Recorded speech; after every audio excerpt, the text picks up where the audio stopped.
Let me end on this, brothers and sisters. And this is like a metaphor.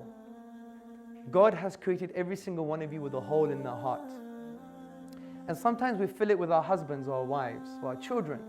Sometimes we fill it with technology, a new car, a degree, a sense of self-worship. I want to be successful. I'm the man, I'm the powerful. But when we do that, we have another hole in our heart. And another one, and another one. But brothers and sisters, the moment you fill that hole with the love of God, with the love of Allah, you won't have any holes left. And you might be poor. You might have no dignity according to other people's perceptions. You might not look right.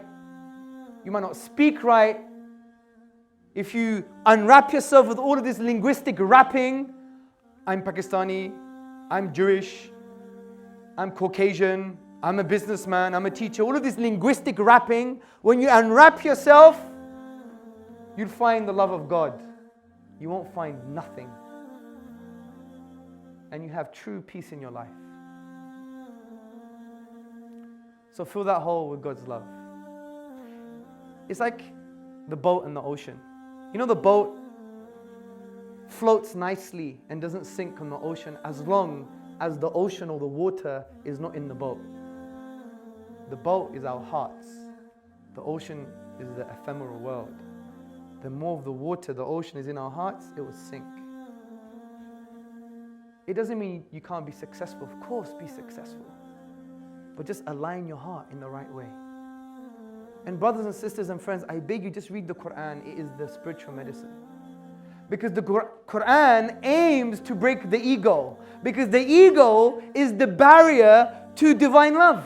It's as simple as that, people.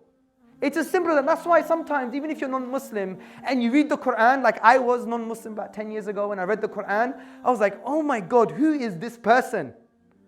I don't want to worship this person. I don't want to love this person.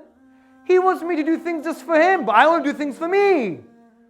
By God, someone told me before I was Muslim, in my living room, we don't do things for other people or ourselves or our ego. We do things for God. I felt sick in the toilet. I nearly felt sick. And that was my arrogance. The Quran was giving me the medicine. It was shaping me, because the Quran does this. It makes you wake up to reality and says, you think you're someone. You think you're self-sufficient. But you were nutfatin min maniyin. You were a drop of fluid from a drop of semen. If you have this on your hand, you'd be like, ugh. This should be in your photo album.